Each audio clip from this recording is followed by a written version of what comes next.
राष्ट्रगाथा channel पर आने वाले सभी दर्शकों को और श्रोताओं को मेरा सादर सप्रेम नमस्कार। हाँ, परसों एक एपिसोड शुरू किया था श्री अर्धेंदु और कुमारी कुमुदनी,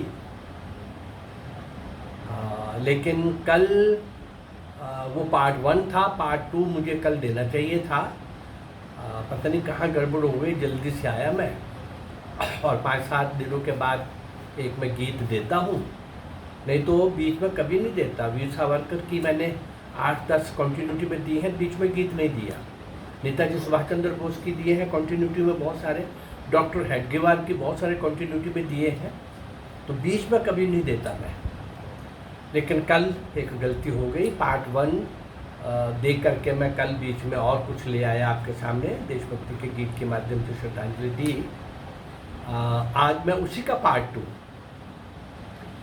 अर्धेंदु सेन और कुमारी कुमुदनी, इन दो का कमाल थोड़ा सा याद करा देता हूँ आपको।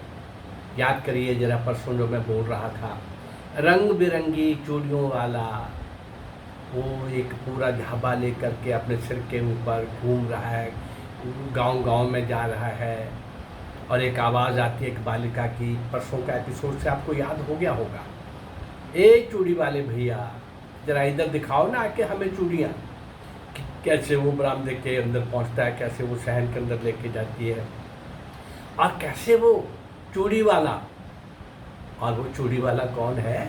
वो मास्टर सूर्य सेन है, बंगाल का महान क्रांतिकारी कमाल, जो अंग्रेजों के लिए भी एक टेरर बन गया था, खौफ और आतंक बन गया था अंग्रेजों के लिए।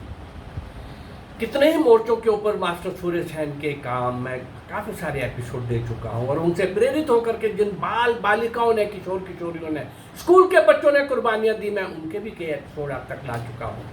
ये मास्टर सूर्य सेन चटगांव शस्त्रागार की लूट के बाद क्रांतिकारियों को पकड़ा जा रहा था, और ये उसका मास्टर प्लानर था, मुख्य, इसका कहना चाहिए कि मुख्य पात्र था उस सारी योजना से लेकर के और उसको इम्प्लीमेंट करने तक का।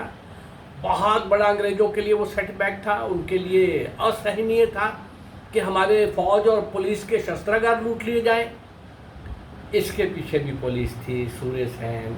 अब ऐसे भेष बदल बदल के, लेकिन ऐसे लोग भाई जो अंडरग्राउंड होते हैं, जो भेष बदलते हैं, ऐसा नहीं है कि वो काम नहीं करते, मिशन से हट जाते हैं। मिशन के काम के लिए ही ये सब करना पड़ता है। मुझे याद है 1975 में जब इमरजेंसी लगी, तो कहीं सरदार बन के कितने ही महीने में उसके अंदर रहा, और कभी कभी बुर्का भी पहनना पड़ता था वहाँ से, उस मकान से निकलने के लिए। ऐसे कितना कुछ, बहुत कुछ। ये हर युग में, हर समय, उस समय के जो भी लोग होते होंगे ऐसी क्रांति में शामिल, और सरकारों को चुनौती देते होंगे समय समय पर, उन सबको अंडरग्राउंड जीवन में ये सब करना ही पड़ता है। तो ये चूड़ी वाला जब अंदर जाता है तो देखता है वहाँ तो एक परिचित लड़की बैठी है, दोनों की आंखें मिली, दोनों की मुस्कुराहट ने तय कर लिया कि हाँ, मैंने आपको इसलिए बुलाया है। एक कागज़ का टुकड़ा जो अर्धेंदु ने दिया था, और ये लड़की कौन थी? कुमुदनी थी।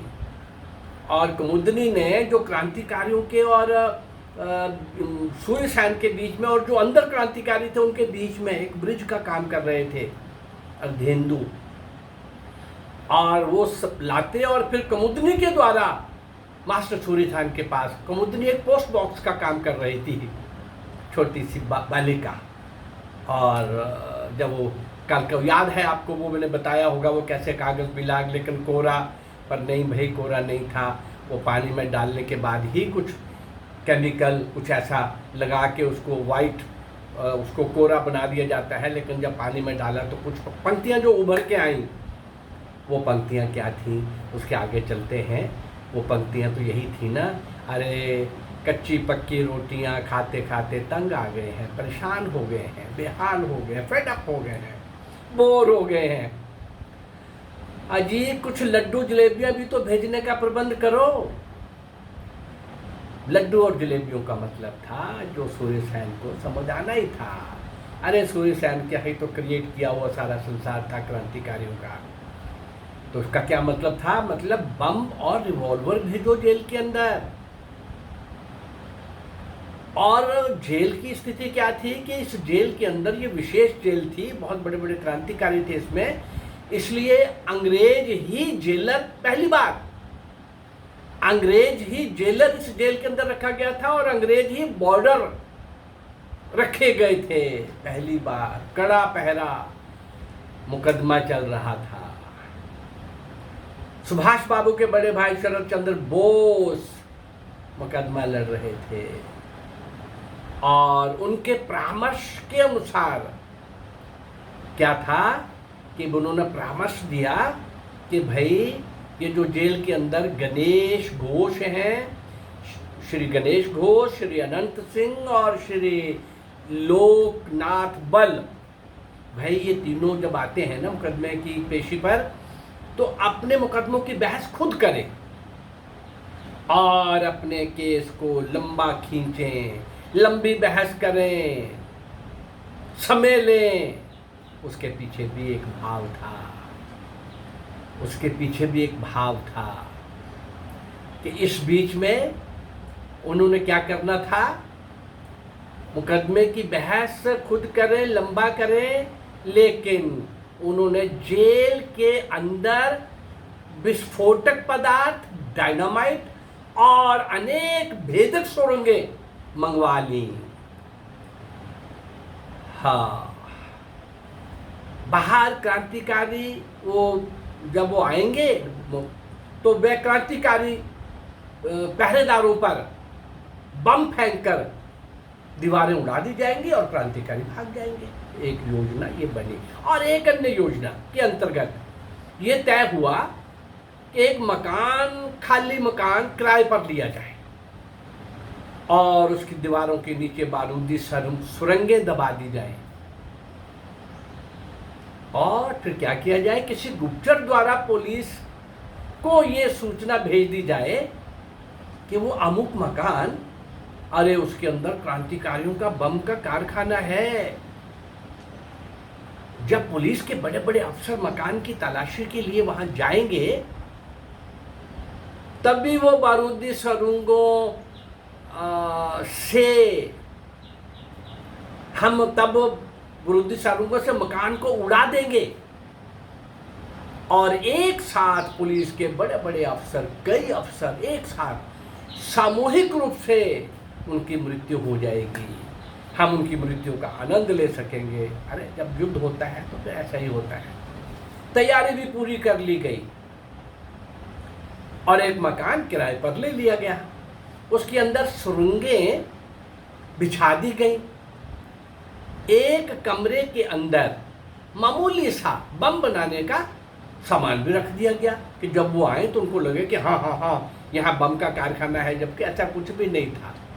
जो था वो मैंने बता दिया आपको। बम का सामान भी मामूली सा रख दिया गया। दुर्भाग्य से एक दिन मकान मालकिन झाड़ू लगाते समय दीवार के नीचे कुछ तार दबे हुए देखे उसने और उसने वो तार आसपास के लोगों को भी दिखाए। अरे बात बढ़ते बढ़ते पुलिस तक पहुंच गई। पुलिस ने कमरे के अंदर कि वो बाहरी जो अंदर जो सुरंगें थी नीचे उसके, वो तो निकाल ली और पुलिस आगे के लिए इतनी सतर्क हो गई कि उसने जेल को भी अच्छी तरह से जाकर के उसका परीक्षण किया और क्रांतिकारियों की तलाशियां ली। उनके पास से कुछ विस्फोटक पदार्थ बरामद कर लिए गए। ये घटना डायनामाइट कांड के नाम से प्रसिद्ध हो गई। ये डायनामाइट कांड पहले भी मेरे कई एपिसोड के अंदर आया है, आगे भी आएगा। जैसे लाहौर षड्यंत्र केस, ऐसे हिजली का मैंने कुछ दिन पहले बताया आपको, बहुत बड़ी जेल क्रांतिकारियों के लिए, जहाँ बहुत बड़ा पहरा। और इस चूँकि चट्टागांव शस्त्र के वही शस्त्रागार के लूट वाले, वो प्रमुख बड़े ऊंचे कद के और बहुत तपस्वी और बहुत जोश वाले और खूंखार और बहुत लड़ने वाले और अंग्रेजों को वो अंग्रेजों को चुनौती देने वाले, प्रस्तुत करने वाले, ऐसे जब क्रांतिकारी थे तो इस जेल का पहरा भी बहुत कड़ा था। अरे जेल की दीवारों की बुर्जों के ऊपर मशीन गन्नें लगा दी गई थी और गुरखा सिपाहियों के द्वारा कदम कदम के ऊपर अंदर बाहर, भाई ये कुछ गड़बड़ न कर बैठे, क्योंकि ये कुछ जेलों का जो खास जेलें रही होंगी उनमें से कि ये चट्टागांव की जेल भी थी, बहुत बड़ा कांड हो चुका था।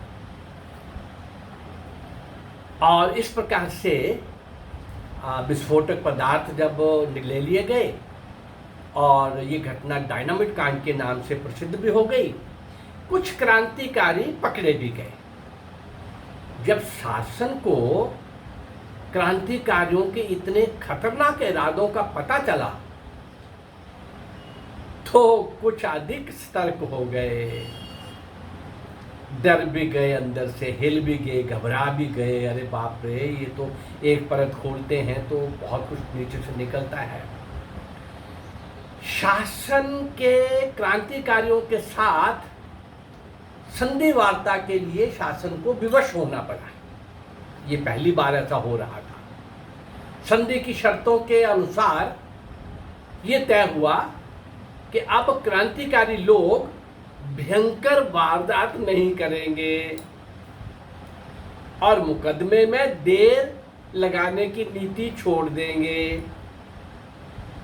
शासन ने उन्हें आश्वासन दिया कि डायनामिट कांड के क्रांतिकारियों को सजाएं नहीं दी जाएंगी और चटगांव शस्त्रागार कांड के अभियुक्तों को भी बिना सजा के छोड़ दिया जाएगा, उनके ऊपर मुकदमे नहीं चलेंगे। शासन के साथ ये संधि क्रांतिकारियों की बहुत बड़ी जीत थी।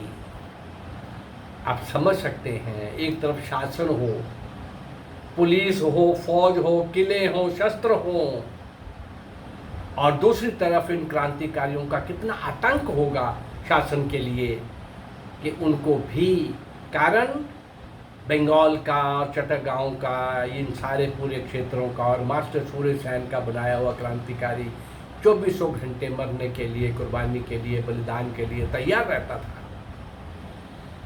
हर ऐसे लोगों से तो फिर भाई कोई भी शासन डरेगा। श्री अर्धेंदु सेन और कुमारी कुमुदनी, ये दो नाम उस लंबी श्रृंखला के साथ जोड़ दिए गए हैं मेरे द्वारा इस चैनल के माध्यम से जो मैं दे रहा हूँ। अज्ञात, अनजान और ऐसे असंख्य क्रांतिवीर वीरांगनाओं को, ऐसे नायक नायिकाओं को, ऐसे शूरवीरों को, ऐसे मौन तपस्वियों को, ऐसे भारत माँ की स्वतंत्रता के लिए सर्वस्व निछावर करने वालों को, जिनको इतिहास में कहीं भी नहीं दिखाया गया। मैं कोशिश कर रहा हूँ, शायद 536 वीडियोज आप तक पहुँचाई हैं। और ऐसे ही अभी तो 190 वर्ष का समय लिया, 1757 से 1947 तक का, और अभी तो कुछ दिनों से मैं केवल 1916 से 1942 तक का ले रहा हूँ। इस सारे के अंदर भी आप देख रहे हैं, एक भी क्रांतिकारी ऐसा नहीं है जिसको आप जानते होंगे। मैं भी नहीं जानता था भाई, अब जब इस मार्ग पर चलने लगा हूँ और खजाना मिलता जा रहा है। लेकिन हमारे कौम, हमारा समाज अपने इन पूर्वजों को, अपने इन पुरखों को, इन शूरवीरों को, इन बलिदानियों को, शौर्य और वीरता के कमाल का करिश्मा दिखाने वालों को, सर्वस्व लुटा देने वालों को जो समाज याद नहीं रखेगा, उस समाज का अस्तित्व के सामने हमेशा प्रश्न चिन्ह लगा रहेगा। ये समाज हमारा आज भी शायद वो नहीं निभा पा रहा जो कर्तव्य है, तो फिर हम क्या कहलाएंगे? कृतघ्न कहलाएंगे, एहसान फरामोश कहलाएंगे। उनका तो अब क्या बिगड़ेगा, वो तो अपना काम करके भाई हम कैसे जिएंगे और हमारे आने वाली पीढ़ियों के हाथों में हम कौन सा देश देने जा रहे हैं। आज भी देश के ऊपर संकट है। आज तब गोरे अंग्रेजों का था, तब भी गद्दार थे और काले अंग्रेज, और आज भी नेहरू खुद उनका स्पॉन्सर्ड व्यक्ति था। और नेहरू ने जो पाप किए हैं, कांग्रेस ने जो पाप किए हैं आज़ादी के समय, आज़ादी के बाद, और जिस कारण से और भी कई लोगों को यहाँ पर पनपने का, विकसित होने का मौका मिला है, ये वामपंथी, ये नक्सलाइट, ये अर्बन नक्सलाइट, ये खालिस्तानी, ये वो 50 लोगों का इको ग्रुप जो हमेशा ही इस देश की अखंडता के ऊपर वार करता है, जो हमेशा ही इस ताक में रहता है और विदेशी षड्यंत्रकारियों का, विदेशी और कई देशों का शिकार होता है, उनके साथ मिलकर के इस देश को नुकसान पहुंचाता है। यद्यपि 2 दिन पहले ऐसा एक बिल पार्लियामेंट के अंदर आया है जो आना चाहिए था, बहुत पहले आना चाहिए था। ऐसे दुष्ट लोगों को एक्सपोज करना, ऐसे गद्दारों को एक्सपोज करना और ऐसे गद्दारों को इमीडिएटली दंडित करना, ये जो शासन नहीं कर सकेगा, वो शासन फिर शरीफ और गरीब को राहत कैसे देगा? वो शासन फिर दोषी को दंड कैसे देगा? वो शासन कानून का शासन कैसे चलाएगा? वो शासन कानून का डर कैसे क्रिएट करेगा? वो शासन ऐसे गद्दारों को कैसे ख़त्म करेगा? इस चैनल के माध्यम से अभी मैं जिन अज्ञात असंख्य क्रांतिवीरों को आपके सामने लाने का प्रयास कर रहा हूँ, अभी 190 वर्ष का समय लिया है, 1757 से 1947, और आगे बढ़ते बढ़ते मैं सिंध के राजा दाहिर से नेताजी सुभाष चंद्र बोस तक ऐसे 2503,000 एपिसोड और कितने हजार क्रांतिकारी आपके सामने लाऊंगा, देशभक्तों को लाऊंगा जिनको कोई नहीं जानता। इनका एक नया इतिहास लिखा जाएगा, कई बुक्स लिखी जाएंगी, टीवी सीरियल बनेंगे। बड़ी जल्दी आप ये शुभ समाचार सुनेंगे, बहुत बड़ा टीवी सीरियल। आखिर किसी को तो कुछ करना था। मेरा ये प्रयास अगर आपको अच्छा लग रहा है तो मेरे चैनल को लाइक करिए, सब्सक्राइब करिए और शेयर करिए। नमस्कार, जय भारत, धन्यवाद।